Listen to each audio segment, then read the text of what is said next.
Assalamualaikum warahmatullahi wabarakatuh. Dalam sunyi yang sering kita abaikan, ada nafas yang terus bertasbih. Dalam jeda yang tidak terlihat oleh mata, ada waktu-waktu yang sedang menunggu kita untuk hadir sepenuhnya. Tidak untuk berbicara, tidak untuk meminta, tapi untuk sekadar duduk bersama kesadaran dan menyebut namanya dengan penuh cinta. Saudaraku yang hatinya sedang mencari arah, yang jiwanya mungkin lelah oleh riuhnya dunia, video ini adalah ruang untukmu. Kita tidak akan berdebat, tidak akan terburu-buru. Di sini kita akan melambat bersama, mendengar dengan hati, dan merasakan bagaimana waktu ternyata bukan sekadar detik-detik yang lewat, tapi ladang-ladang zikir yang sering terlewati. Mari kita buka perjalanan ini dengan hati yang lapang dan niat yang jernih. Bila ada satu kalimat, satu detik, atau satu zikir yang menyentuhmu nanti, jangan ragu untuk mengetikkannya di kolom komentar. Mungkin zikirmu hari ini akan menjadi lentera bagi hati orang lain yang juga sedang tersesat di dalam diam. Silakan duduk dengan tenang, tarik nafas perlahan, dan izinkan suara dalam video ini menjadi teman sejenak bagi batinmu yang haus akan kedekatan dengannya. Selamat menyimak, dan semoga getaran setiap kata mengantarkanmu lebih dekat pada cahaya. Bab 1. Nafas yang tidak sadar dan zikir yang terlupakan. Kita hidup dalam ritme yang cepat, dalam arus waktu yang menggulung hari demi hari tanpa jeda. Di balik segala kesibukan, ada satu gerakan yang terus terjadi tanpa kita sadari. Nafas. Ia masuk dan keluar, berulang tanpa pernah kita beri makna. Sementara itu, banyak di antara kita mencari-cari waktu paling tepat untuk berzikir, berharap menemukan keberkahan dalam hitungan jam atau menit. Tapi pernahkah kita berhenti sejenak, benar-benar berhenti, dan merenung bahwa waktu paling ajaib untuk berzikir bukanlah saat tertentu dalam jadwal harian, melainkan ketika kita sadar sedang bernapas, bukan pagi, bukan malam, tapi saat nafas itu hadir bersamaan dengan kesadaran, dan sunyi menyelimuti ruang batin kita. Zikir bukan hanya sekadar bacaan, ia adalah perjalanan pulang dari pikiran menuju hati. Tapi bagaimana mungkin kita bisa berzikir dengan dalam, jika bahkan nafas sendiri yang selalu menyertai kita sejak lahir hingga ajal, tidak pernah kita sadari keberadaannya. Kita ucapkan kalimat La ilaha illallah, Subhanallah, atau Ya Allah, namun hati kita masih sibuk dengan urusan dunia. Kita membaca dengan lidah, tapi kalbu tetap berkelana. Inilah kenyataan yang menyedihkan. Banyak zikir dilafazkan, tapi tak satu pun benar-benar dirasakan. Namun segalanya berubah saat kita menyadari bahwa zikir sejati tidak menunggu waktu tertentu, melainkan menunggu kesadaran hadir. Ketika kita duduk dalam diam, memperhatikan keluar masuknya nafas, dan di saat itu menyelipkan kalimat suci di antara helaan, maka zikir itu akan hidup. Bukan hanya sebagai bacaan, tapi sebagai denyut yang menyatu dengan diri kita. Inilah waktu paling ajaib itu, ketika kita sadar sedang bernapas dan menyebut nama Allah dengan sepenuh rasa. Saat itulah, zikir tidak lagi sekadar suara, tapi menjadi denyut ruh. Waktu semacam ini tidak bisa dipaksa. Ia datang ketika kita melepaskan kendali atas pikiran, melepaskan beban dunia, dan masuk ke dalam ruang sunyi di batin kita. Saat kita diam, tapi hati berbicara. Saat kita tak berkata, tapi ruh berzikir. Di antara nafas yang mengalir dan hening yang menyelimuti, kalimat Allah, Allah, terasa begitu lembut, namun menghunjam jauh ke dalam jiwa. Ini bukan zikir yang ramai, bukan yang berirama keras, tapi zikir yang sunyi. Dan justru disitulah letak kekuatannya. Maka mari kita mulai dari sekarang. Duduklah sejenak, diam, tarik nafas perlahan, rasakan, dan ucapkan Allah di dalam hatimu. Bukan dengan bibir, tapi dengan nafas. Biarkan zikir itu menjadi bagian dari dirimu, menyatu dengan nafasmu, bersatu dengan diam. Karena ketika zikir dan nafas bersatu dalam sunyi, disitulah waktu paling ajaib itu tiba. Bukan di luar, tapi di dalam dirimu sendiri. Bab 2. Keajaiban di antara dua helaan nafas. Pernahkah kau memperhatikan bahwa antara satu tarikan nafas dan hembusan berikutnya, ada ruang kecil yang sunyi? Sebuah jeda yang sangat halus, nyaris tak terasa, tetapi selalu ada. Di sanalah rahasia besar disembunyikan oleh Yang Maha Halus. Para pencari kebenaran menyebutnya sebagai titik diam, ruang transenden antara dua dunia. Dunia luar yang bising dan dunia dalam yang bening. Dan jika seseorang mampu hadir penuh dalam jeda itu, lalu menyebut nama Allah di dalamnya, maka ia sedang menyentuh inti zikir yang paling murni, yang bahkan tak perlu suara. Hanya rasa, hanya kehadiran, dan hanya pasrah. Di titik itu, kita tidak sedang menarik nafas dan belum menghembuskannya kembali. Ruh seakan menggantung dalam keheningan yang menggigilkan. Semua jadi pelan, waktu seakan berhenti, dan dunia terasa sangat jauh. Maka bayangkan jika dalam ruang sekecil itu, engkau menyisipkan satu kalimat yang ringan di lidah, tapi berat di timbangan. La ilaha illallah. Tak bersuara namun menggema, tak terdengar namun menggetarkan. Disitulah zikir menjadi bukan hanya ibadah, tetapi pertemuan.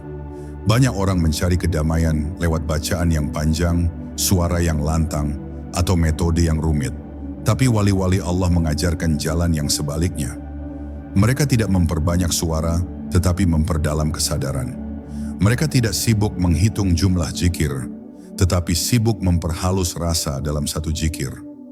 Bahkan satu Allah saja yang dibisikkan di antara dua nafas bisa menjadi jembatan menuju samudra makrifat jika diucap dengan sepenuh ruh. Kita sering mengabaikan ruang ini karena terlalu sibuk mengejar bentuk. Kita ingin suara, kita ingin gerak, kita ingin ritual yang tampak. Tapi zikir bukan tentang apa yang tampak, melainkan tentang apa yang masuk ke dalam. Ketika engkau mulai menyadari keajaiban di antara dua nafasmu, maka engkau akan berhenti mengejar suara keras dan mulai mendengar suara lembut dari dalam dirimu sendiri. Zikir semacam ini tidak bisa diajarkan dengan kata, hanya bisa dirasakan dengan jiwa yang diam. Latihlah dirimu, duduklah dalam diam, tarik nafas perlahan, lalu berhentilah sejenak sebelum menghembuskannya. Di ruang kecil itulah, ucapkan Allah dengan batinmu, ulangi, rasakan, dan perlahan-lahan engkau akan menemukan bahwa sesungguhnya engkau tidak lagi membaca zikir, tapi engkau sendiri sedang menjadi zikir itu. Engkau tidak lagi mengingat Allah, tapi Allah sedang membisikkan namanya dalam ruang sunyi jiwamu. Bab 3. Saat malam tak lagi ramai. Ada waktu dalam sehari yang tidak dimiliki oleh jam-jam lainnya. Ia tidak datang karena malam telah jatuh, atau karena angka menunjukkan dini hari. Ia datang saat keramaian dalam diri mulai padam. Saat pikiran berhenti melompat dari satu kekhawatiran ke kekhawatiran lain. Saat hati berhenti mengejar dan mulai menerima. Waktu itu disebut oleh para kekasih Tuhan sebagai malam yang tak ramai. Bukan sekadar sunyi dari luar, tapi juga tenang dari dalam. Dan di waktu itulah zikir menjadi jernih, mengalir, dan membuka rahasia yang tidak bisa dibaca di siang hari. Malam bukan sekadar kegelapan, ia adalah rahim spiritual, tempat di mana ruh dilahirkan kembali dalam kesadaran. Ketika semua makhluk beristirahat, langit seperti lebih dekat, udara terasa lebih ringan, dan jika engkau duduk dalam keheningan malam itu, lalu mengingat namanya dengan lembut, tanpa suara, tanpa gerak, maka engkau akan merasakan sesuatu yang sulit dijelaskan. Seperti ada sesuatu yang mengalir dari dada ke langit, menyatu tanpa hambatan. Itulah zikir yang benar-benar hidup. Ia tidak digerakkan oleh mulut, tetapi oleh rindu. Pada malam-malam seperti ini, engkau tidak sedang menghafal atau mengulang, melainkan menyerahkan seluruh bebanmu kepada satu nama, Allah. Kalimat itu akan terdengar lain jika dibisikkan saat malam tidak lagi ramai. Ia akan menenangkan bukan hanya pikiranmu, tetapi jantungmu. Ia akan mengubah udara yang kau hirup menjadi energi yang memperkuat ruh. Dan saat engkau menghembuskan nafasmu perlahan, engkau akan merasa seperti melepaskan seluruh kesedihan yang selama ini engkau simpan diam-diam. Zikir malam bukan tentang banyaknya bacaan, tetapi tentang sepenuhnya hadir. Seolah-olah tidak ada lagi waktu, tidak ada lagi tempat, hanya ada engkau dan dia. Dalam gelap yang syahdu, kalimat-kalimat suci akan bergetar di dalam dada. Bukan karena dipaksa, tapi karena jiwa sedang haus untuk pulang. Dan zikir adalah air kehidupan yang mampu menghapus haus itu. Di malam semacam ini, engkau tidak meminta apa-apa lagi dari dunia karena hatimu sudah mendapatkan yang paling berharga, kehadirannya. Maka jangan biarkan malam-malam berlalu tanpa engkau merasakannya. Jangan menunda keheningan hanya karena sibuk mengejar esok yang belum pasti.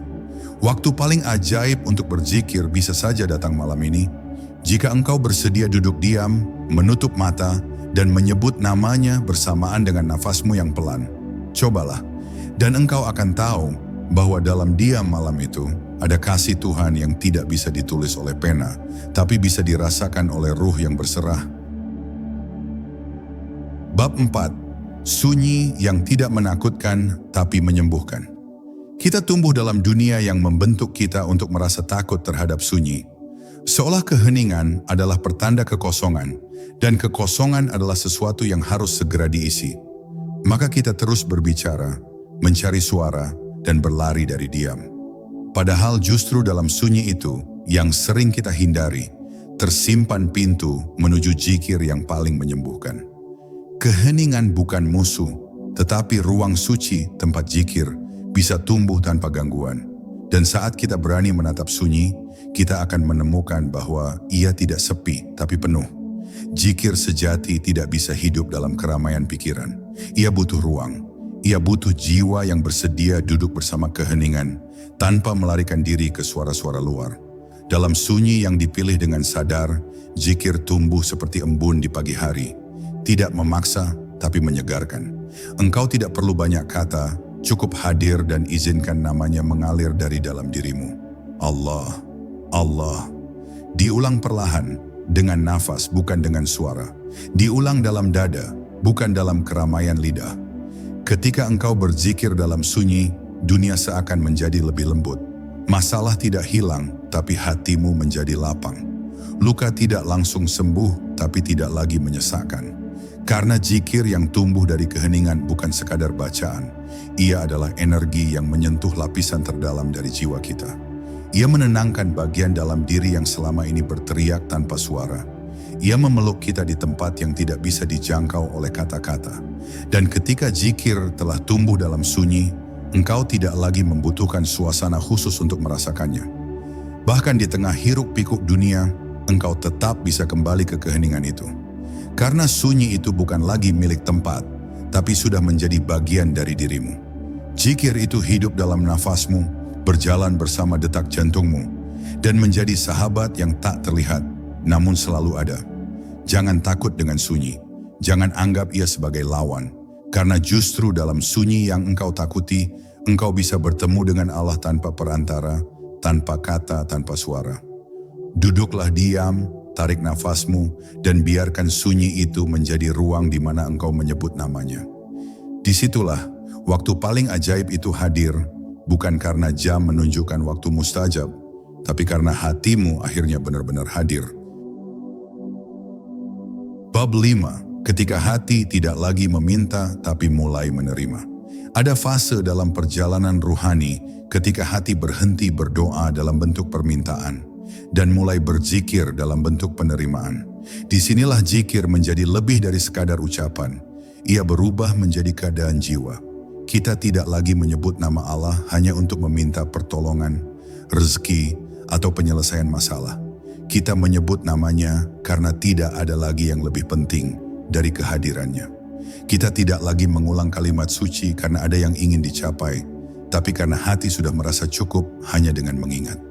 Inilah zikir yang paling dalam. Ketika hati tidak lagi gelisah karena tidak mendapat jawaban, karena ia telah menemukan jawabannya dalam penyebutan itu sendiri. Kita sering merasa doa belum terkabul karena belum melihat perubahan di luar. Tapi bagi jiwa yang telah larut dalam zikir, perubahan terbesar justru terjadi di dalam, yakni saat hati mampu menerima segala yang terjadi dengan lapang dan tenang. Zikir bukan lagi alat untuk mengubah takdir, tapi cahaya yang membuat takdir bisa dijalani dengan bahagia. Saat zikir telah menyatu dengan nafas, kita tidak lagi merasa sendirian sekalipun sedang sendiri. Nafas yang biasanya terasa biasa, kini menjadi jembatan untuk merasakan kehadirannya. Setiap tarikan menjadi seperti sapaan dan setiap hembusan seperti pelukan dari yang maha lembut. Dalam keadaan seperti ini, kita tidak lagi tergesa meminta. Kita hanya duduk, diam, menyebut namanya, dan membiarkan hati kita luluh, tenggelam, lalu lebur bersama keheningan. Sungguh inilah waktu paling ajaib itu, ketika hati yang tadinya penuh keluhan, kini hanya berisi penerimaan. Ketika zikir yang dulunya dibaca untuk meredakan keresahan, kini dibaca karena hati telah damai. Zikir semacam ini tidak membutuhkan jam tertentu, karena ia bisa terjadi kapan saja hati berada dalam keadaan pasrah. Bahkan di tengah hiruk pikuk dunia, jika hatimu sudah mencapai titik ini, maka waktu paling ajaib itu akan selalu bersamamu. Belajarlah untuk berzikir bukan karena ingin sesuatu terjadi, tapi karena engkau tidak ingin kehilangan hubungan dengan Dia. Zikir bukan perantara untuk mendapatkan dunia, tapi pintu untuk kembali ke asal ruh. Dan saat zikir itu tumbuh dari hati yang menerima, engkau akan tahu bahwa tidak ada waktu yang lebih suci daripada detik ini. Saat engkau bernapas dan menyebut namanya, perlahan, dalam sunyi, dan tanpa beban apapun. Bab 6. Lafaz yang tidak terdengar, tapi menggetarkan. Dalam dunia zikir, ada jenis bacaan yang tidak tertangkap oleh telinga, namun mampu mengguncang batin. Ia tidak diucapkan keras, bahkan tidak terdengar sama sekali oleh orang lain. Tapi saat ia lahir dari kesadaran yang mendalam, zikir itu mampu menembus dimensi yang tak tersentuh oleh kata. Para ahli rohani menyebutnya sebagai zikir khafi, zikir yang tersembunyi. Sebuah bentuk pengingatan yang tak membutuhkan suara, cukup hanya dengan bisikan batin yang terus mengalir di antara detak jantung dan tarikan nafas. Zikir semacam ini seringkali hanya bisa dirasakan oleh mereka yang telah terbiasa hadir dalam dirinya sendiri. Tidak banyak gerak, tidak banyak bicara, bahkan tidak banyak berpikir. Hanya duduk dalam diam, menyatu dengan waktu, dan membiarkan lafaz suci itu mengalir seperti sungai yang tenang. Allah, Allah, terdengar tidak di luar, tetapi di dalam. Bukan pada telinga, tapi pada jiwa. Dan justru karena itu, zikir ini membawa getaran yang jauh lebih kuat. Ia mengubah suasana batin dari gelisah menjadi hening, dari berat menjadi ringan. Tak semua orang bisa langsung masuk ke dalam kedalaman ini. Sebab dunia telah terlalu lama melatih kita untuk mendengar yang keras dan mengabaikan yang lembut. Tapi jika kita mulai membiasakan diri diam, mengosongkan ruang batin dari hiruk pikuk dunia, dan menempatkan satu nama suci di dalamnya, maka sedikit demi sedikit zikir itu akan tumbuh. Ia akan mulai berdetak sendiri bersamaan dengan nafas, bahkan saat mulut kita tak lagi bergerak. Inilah zikir yang paling setia, karena ia hadir bahkan saat kita tak mampu bicara. Ketika seseorang telah mencapai tahap ini, waktu tidak lagi menjadi halangan. Kapanpun, dimanapun selama ia sadar dan diam di dalam, ia bisa kembali ke zikir itu. Tidak butuh sajadah, tidak butuh tempat sepi, karena sunyi itu sudah dibawanya kemanapun ia pergi. Zikir yang semula dibaca dengan tenaga, kini menjadi napas yang otomatis. Dan ketika zikir telah menyatu dengan napas, berarti setiap detik hidupnya adalah ibadah yang terus berlangsung, tanpa jeda. Maka mulailah dari satu lafaz, jangan dipaksakan untuk banyak. Ucapkan dalam hati, di antara tarikan dan hembusan nafasmu. Lalu dengarkan, bukan dengan telinga, tapi dengan keheningan hatimu. Jika engkau bersungguh-sungguh, engkau akan merasakan getarannya. Getaran yang tidak bisa dijelaskan, hanya bisa disyukuri. Dan saat itu terjadi, engkau akan tahu bahwa kalimat yang tidak terdengar bisa menjadi suara paling agung jika dibaca dalam keheningan yang penuh cinta. Bab 7. Nafasmu sendiri adalah tasbih yang hidup. Tak banyak yang menyadari bahwa tubuh kita sejak awal telah dilahirkan dalam keadaan berzikir. Bahkan sebelum kita belajar membaca, sebelum mulut kita mampu melafazkan ayat, nafas kita telah bertasbih. Setiap tarikan adalah bentuk pengakuan akan kehidupan yang diberikan, dan setiap hembusan adalah bentuk penyerahan yang halus. Kita hidup dalam irama zikir yang tidak pernah berhenti, tapi karena kita terlalu sibuk, kita tidak mendengarnya. Padahal disitulah zikir paling ajaib itu tinggal. Bukan di luar, tetapi di dalam tubuhmu sendiri, pada gerak nafasmu yang terus berulang. Saat engkau menarik nafas perlahan dan mengucap dalam hati, la ilaha, lalu menghembuskannya dengan lirih batin, illallah, maka tubuhmu menjadi tempat turunnya ketenangan yang tidak bisa dibeli dengan apapun. Setiap nafas yang dilakukan dengan kesadaran dan zikir menjadi jembatan untuk menghubungkan dunia yang kasat mata dengan alam ruhani yang dalam. Inilah praktik yang dilakukan oleh para pencinta ilahi sepanjang zaman. Mereka tidak lagi memisahkan antara ibadah dan hidup. Mereka jadikan hidup sebagai ibadah, nafas sebagai tasbih, dan diam sebagai ruang bertemu dengan Tuhan. Tubuh yang penuh dengan zikir seperti ini akan mulai memancarkan ketenangan. Orang lain mungkin tidak tahu apa yang engkau lakukan, tapi mereka akan merasakan kenyamanan saat berada di dekatmu. Sebab zikir yang lahir dari kesadaran nafas bukan hanya berdampak bagi dirimu sendiri, tetapi juga bagi lingkungan sekitarmu. Ia menyebarkan keteduhan, ia menenangkan suasana. Bahkan hewan dan tumbuhan pun ikut merasakan frekuensi kedamaian dari seseorang yang telah menjadikan nafasnya sebagai zikir. Jika zikir adalah cahaya, maka nafas adalah sumbu yang menjaganya tetap menyala. Tapi jika nafas dilakukan tanpa kesadaran, maka cahaya itu meredup. Oleh sebab itu, jangan biarkan zikirmu hanya tinggal dalam rutinitas. Jadikan nafasmu sebagai pengingat bahwa engkau masih hidup karena Dia mengizinkanmu. Jadikan setiap tarikan dan hembusan sebagai bentuk rasa syukur yang paling murni. Karena tidak semua orang bisa bernapas dengan penuh kesadaran, dan tidak semua orang menggunakan napasnya untuk kembali kepada Tuhan. Mulailah hari-harimu dengan menyatu bersama zikir dan nafas. Bukan untuk mendapatkan sesuatu dari dunia, tetapi agar jiwamu kembali menyatu dengan fitrahnya. Berzikir, mengingat, dan berserah. Karena ketika zikir telah menjadi bagian dari nafasmu, engkau tidak akan pernah merasa jauh dari Allah. Bahkan saat engkau sedang sendiri, bahkan saat hidup sedang sepi, nafasmu sendiri adalah tasbih yang hidup, dan engkau hanya perlu sadar untuk mendengarnya. Bab 8. Ketika sunyi menjadi guru, nafas menjadi kalam. Ada satu keadaan yang jarang disadari sebagai bentuk wahyu yang tersembunyi, yaitu saat sunyi benar-benar menyelimuti batin, dan tak ada lagi selain dengungan nafasmu sendiri. Pada saat itulah, kita seolah dibimbing oleh guru paling jernih, yang tak pernah berucap dengan lidah, tetapi menyentuh dengan kejernihan rasa. Sunyi bukanlah ketiadaan, melainkan kehadiran paling utuh. Ia tak menggema, tetapi memantulkan gema ilahi yang tak bisa didengar oleh telinga biasa. Maka di antara setiap helaan dan hembusan nafas, cobalah duduk tenang, diam, dan biarkan zikir mengalir bukan dari mulut, tetapi dari kesadaran yang sedang menyatu dengan sunyi itu sendiri. Dalam suasana hening seperti itu, zikir bukan lagi sesuatu yang diulang, melainkan menjadi keadaan. Kalimat-kalimat suci seperti subhanallah, la ilaha illallah, atau bahkan hanya menyebut Allah akan terasa bukan sekadar bacaan, tapi getaran yang menghidupkan bagian jiwa yang selama ini tertutup debu dunia. Banyak orang mencari hikmah dalam suara keras, dalam ceramah, dalam ramai seminar. Tapi wali-wali Allah seringkali justru menemukannya dalam sunyi yang lama, dalam diam yang tak terputus, dan dalam waktu-waktu ketika dunia tak memanggil mereka. Dan mereka pun menjawab panggilan ilahi dengan satu tarikan nafas dan satu bisikan zikir yang sangat perlahan, hingga terasa hanya Allah yang mendengarnya.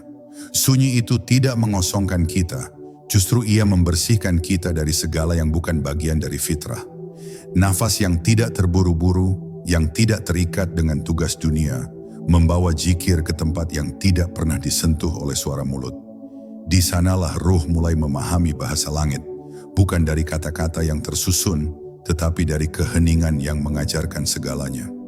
Maka siapa yang mampu menahan diri dalam diam dengan zikir yang lembut dalam batinnya, ia telah masuk ke madrasah para kekasih Tuhan. Tak ada ijazah tertulis di situ, tetapi ada kedalaman rasa yang sulit dijelaskan, bahkan dengan berjuta kata.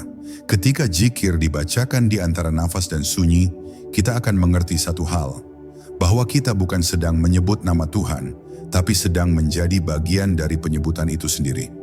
Kita bukan lagi subjek yang mengucap, tetapi kita menjadi aliran dari kehendaknya yang ingin dikenali lewat suara hening dalam diri. Di momen seperti itu, tak ada lagi kebutuhan untuk dilihat manusia, Tak ada lagi tujuan selain pasrah. Bahkan keinginan untuk diberi ganjaran pun sirna. Yang ada hanya rasa, aku di sini, ya Allah, biarlah Engkau yang menyebut diriku dalam sebutan-Mu. Begitulah sunyi mengajarkan kita, zikir yang tidak bisa dilafalkan, hanya bisa dirasakan. Nafas menjadi alatnya, waktu menjadi ruangnya, dan jiwa menjadi cawan tempat cahaya turun tanpa suara.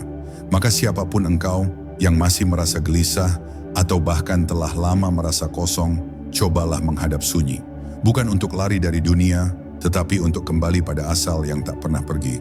Bacalah zikir dalam diam, antara nafas dan sunyi, dan lihatlah bagaimana seluruh semesta menjawabnya tanpa kata. Bab 9. Titik zikir yang tidak terdengar tapi menggetarkan langit. Ada momen ketika zikir tidak lagi bersuara, tidak lagi bergetar di bibir, namun semesta seolah merunduk karena zikir itu mengalir langsung dari kesadaran yang paling dalam. Di waktu yang sunyi, antara satu tarikan nafas dan hembusan berikutnya, terdapat ruang hening tempat kalimat La ilaha illallah tidak diucapkan, melainkan disaksikan. Inilah zikir yang tidak terdengar oleh manusia, tapi menggetarkan langit. Ia tidak memerlukan artikulasi lidah, karena hati sudah menjadi mimbar dan ruh sudah menjadi imamnya. Dalam kesunyian itulah ruh seorang hamba naik ke makam kesaksian, di mana setiap zikir menjadi cahaya yang disaksikan para malaikat. Waktu-waktu antara fajar dan matahari terbit, atau ketika bumi mulai hening menjelang malam, adalah waktu-waktu terbaik untuk memasukinya. Bukan hanya karena sunyi menyelimuti alam, tetapi karena pada saat itu, hijab-hijab tipis antara batin dan cahaya ilahi mulai mencair. Nafas yang perlahan, seirama dengan kesadaran yang lembut, menjadi kendaraan menuju hadirat Allah yang tak terlukiskan. Zikir pada waktu ini bukan sekadar bacaan, tapi semacam getaran batin yang menyebar ke seluruh tubuh dan mengembalikannya ke fitrah, ke asal mula penciptaan yang hanya mengenal Tuhan. Orang-orang syalih memahami bahwa kekuatan zikir bukan di keramaian bacaan, melainkan di ketulusan hati yang diam-diam menghadirkan Allah dalam setiap nafas. Mereka menapaki malam bukan dengan keramaian suara, tapi dengan kesunyian yang penuh makna. Mereka tahu bahwa ada waktu-waktu tersembunyi yang hanya bisa disentuh oleh jiwa yang telah jinak dengan sunyi. Di waktu-waktu itulah, zikir menjadi lebih dari sekadar amal. Ia berubah menjadi keadaan jiwa, menjadi hal yang mendekatkan ruh pada lautan makrifat. Banyak manusia melewatkan waktu-waktu ini, tergesa oleh dunia, lalai oleh rutinitas. Padahal di sela-sela keheningan itulah, Tuhan membuka pintu-pintu rahasia. Zikir yang diucapkan saat jiwa resah memang menghibur, tapi zikir yang diam dalam keheningan jauh lebih dalam. Ia tidak menghibur, ia menyembuhkan. Karena keajaiban zikir tidak selalu datang dari kuantitas, tetapi dari kualitas hadirnya hati saat menyebutnya, walau dalam diam.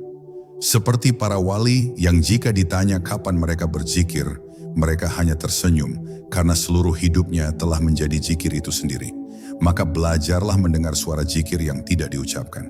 Dengarkan ia dari nafasmu, dari detak jantungmu, dari angin malam yang perlahan menyapu wajahmu.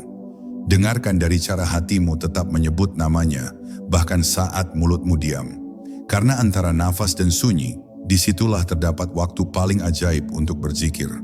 Bukan karena waktunya istimewa, tetapi karena pada saat itulah kamu benar-benar hadir. Dan ketika kamu hadir, Allah pun hadir lebih dekat daripada urat lehermu. Bab 10. Ketika sunyi menjadi ruang percakapan antara ruh dan Tuhan. Ada satu waktu yang tak banyak disadari manusia. Saat semua suara telah padam, dunia seakan menahan napasnya dan hanya ada keheningan yang mendalam. Di saat seperti inilah, zikir menjadi suara satu-satunya yang menggema di alam batin. Bukan hanya sekadar lafaz yang diucapkan, melainkan aliran makna yang menelusup ke ruang-ruang tersembunyi dalam jiwa. Dalam sunyi itu, ruh berbicara bukan dengan kata-kata, tetapi dengan rasa yang tak dapat dijelaskan, seolah ruh mengenali Tuhannya dalam bahasa yang jauh sebelum bahasa itu sendiri diciptakan. Ketika seseorang duduk dalam kesendirian dan mulai berzikir perlahan, seperti La ilaha illallah, Subhanallah, atau Ya Hayyu Ya Qayyum, dunia di sekitarnya mulai menghilang satu persatu. Yang tersisa hanyalah kesadaran akan hadirat yang maha suci. Nafas menjadi kendaraan dan keheningan menjadi jalannya. Di antara tarikan dan hembusan nafas muncul percakapan halus antara ruh dan Tuhan. Bukan permintaan yang ramai, bukan pula tangisan yang bergetar, melainkan keikhlasan yang berserah dalam diam. Inilah saat yang paling jujur, saat ruh tidak lagi meminta, tetapi hanya ingin berada dalam dekapnya. Sunyi bukanlah kekosongan, sunyi adalah ruang tempat Allah mengajari makna melalui isyarat batin. Banyak orang takut pada sunyi karena mereka mengira itu pertanda kesepian. Padahal bagi para pecinta Allah, sunyi adalah tempat paling padat akan kehadiran. Ia bukan ruang hampa, tapi ruang penuh makna. Di dalamnya zikir bukan lagi amalan luar, tetapi detak jantung yang menyebut namanya tanpa henti. Di titik ini, ruh tak perlu suara untuk menyembah, karena seluruh wujudnya telah berubah menjadi puji-pujian. Dalam bab ini, kita memahami bahwa waktu paling ajaib untuk berzikir bukan hanya soal kapan fajar atau tengah malam datang, tetapi saat hati kita benar-benar hadir, saat tidak ada satupun kebisingan dunia yang ikut dalam zikir kita. Zikir yang lahir dari hati yang sunyi, justru yang paling keras menggema di alam malakut. Sebab Allah lebih dekat pada hamba yang mendekat dengan hatinya, bukan hanya lisannya. Dan ketika kita mendekat dalam keheningan, Allah pun membuka tirai demi tirai yang menutupi cahaya ma'rifat. Maka sahabat, jika engkau merasa gelisah dan dunia tak lagi mampu memberi kedamaian, masuklah ke dalam sunyimu. Duduklah bersama nafasmu dan lafazkan namanya di antara detak jantungmu. Di sana kau tidak akan menemukan kesendirian, tapi pelukan hangat dari yang maha mengetahui. Karena zikir yang paling dalam bukan yang terdengar oleh telinga manusia, melainkan yang menggetarkan langit karena dilafazkan dengan kejujuran ruh. Sunyi bukan akhir, tapi awal dari percakapan rahasia yang membuat langit pun tunduk dan bumi ikut sujud. Terima kasih telah meluangkan waktu untuk hadir dalam keheningan dan zikir bersama kami hari ini. Semoga setiap helaan nafas dan setiap kalimat yang kau lafazkan dalam sunyi menjadi jembatan yang menghubungkan hatimu dengan kasih-Nya yang tiada bertepi. Semoga Allah yang Maha Pengasih dan Maha Penyayang memberkahi perjalanan spiritualmu, melapangkan jalanmu, dan menghadirkan kedamaian yang tidak tergantikan dalam setiap detik hidup. Semoga zikir yang kau tanamkan hari ini tumbuh menjadi cahaya yang menerangi langkahmu dan menjadi pelindung di kala gelap. Kami doakan agar kamu selalu diberikan kekuatan untuk terus hadir dalam kesadaran, menikmati sunyi yang menyembuhkan, dan merasakan kehadirannya di setiap nafas yang kau hirup. Semoga hatimu selalu lapang menerima hikmah, dan jiwa tetap tenang menapaki setiap liku kehidupan. Jangan lupa untuk berbagi pengalaman dan perasaanmu di kolom komentar, agar cahaya yang kita sebarkan bersama semakin luas dan menyentuh lebih banyak jiwa yang membutuhkan. Selamat melanjutkan perjalananmu dengan hati yang penuh zikir dan kesadaran. Wassalamualaikum warahmatullahi wabarakatuh.